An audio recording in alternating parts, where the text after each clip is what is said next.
Welcome to Follow Up Friday, and this week what I thought I'd look at is a little touch of remarketing. So I'm going to be looking at digital follow-ups. I'm not going to do a training session of course, but I'm just going to give my views on it and see how you can use that as a follow-up.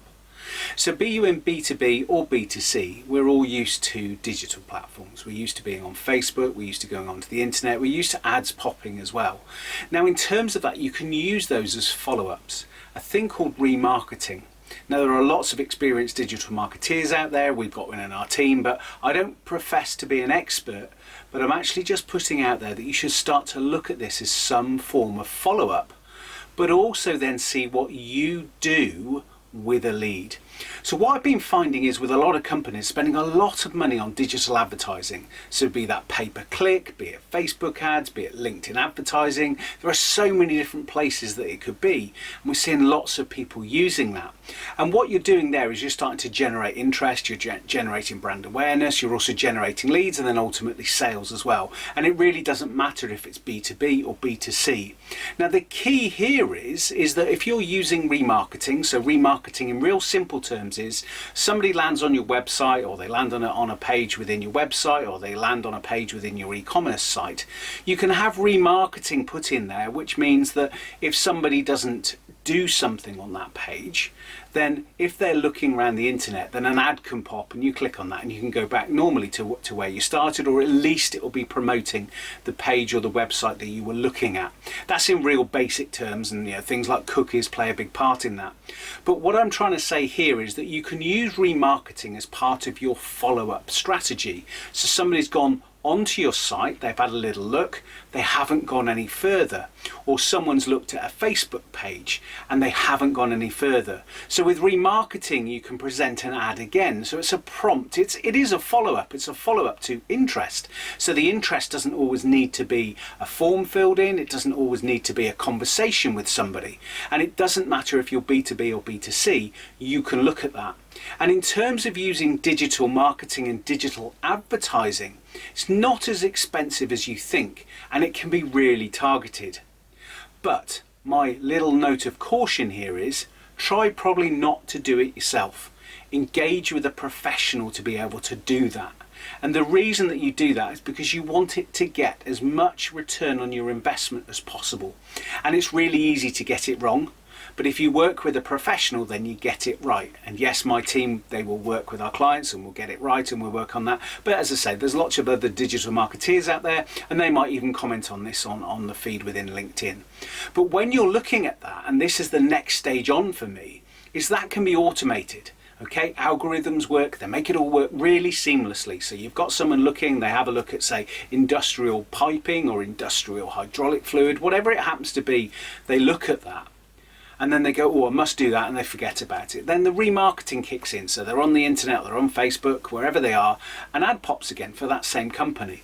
And you click on it, you go back and go, yes, I must do that. So that's a form of follow-up. Now, my word of caution here, and something to really think about, is you're spending a lot of money to get that person to engage. So to get them to pick up the phone, fill in a form, whatever way it is, to get going with that.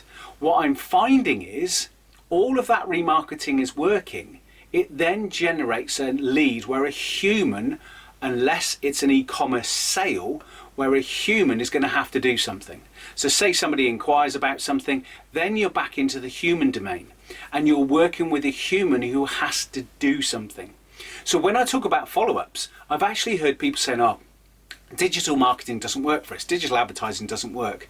But when I've actually sat down with that client and I've gone, right, what do you mean it doesn't work? And we go all the way back through the steps, they're actually getting lots of engagement. They're actually getting lots of forms being filled in. They're actually getting people going to an order, or they're picking up the phone. So there's things happening. And where I'm finding it's falling down is the next stage on with the human, because the process isn't there, it's not automated. You're relying on somebody. So think about what you're doing and how you influence that as a human. So digital marketing can work, regardless if you're B2B, B2C, it works, it's proven. And that's why I think the latest figure, something like 96% of world advertising is on digital platforms. So when you think about that figure, it's massive. So it obviously works, but where things fail is when humans have to take hold. So they have to do a follow-up phone call. They have to send an email because it can't be automated because somebody's asked a question. Somebody's gone onto a chat and they've asked a question and something's failed. Or somebody's bought a product and then you don't follow up afterwards. You don't try and sell to them again. You don't try to upsell and see what that journey is. So it's really important when you're looking from the sales perspective of follow-ups.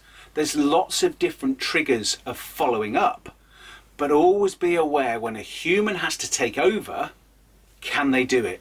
And there are tools to be able to help to streamline things, to actually put in some workflows, but still the human needs to go there. So what I wanted you to get out today in terms of follow-ups is, do you use digital marketing? Do you have some spend on PPC or some spend on Facebook ads? And again, you don't need to spend much. You know, a few £100s a month will see you get a return. You know, there are people who are spending hundreds of thousands of pounds a month, and obviously they're bigger players, but you can start to see what it is. But if you feel that doesn't work for you or hasn't worked, why don't you look back and see what it actually generated, and was there a gap? Was there a bit of a hole that everything fell down? And was it to do not necessarily with people's incompetence, not at all, it's not about that, but was there a process? Was there a process in place when that lead comes in, that inquiry comes in, that order comes in, that actually there's a process that needs to be used that creates more follow-ups and ultimately closes more sales and increases your upsell capability, but also ongoing sales. So go away, think about this. Hope you found it really useful. Sort of two things were going on here as well, but I wanted to bring that out for you today. So look at that, and then next week we're probably going to delve a little bit more into this digital area and just bring you a little bit more. So feel free to comment on this if you wish. Remember, tune in every Friday. Always wanted to bring something different for you to look at for Follow Up Friday.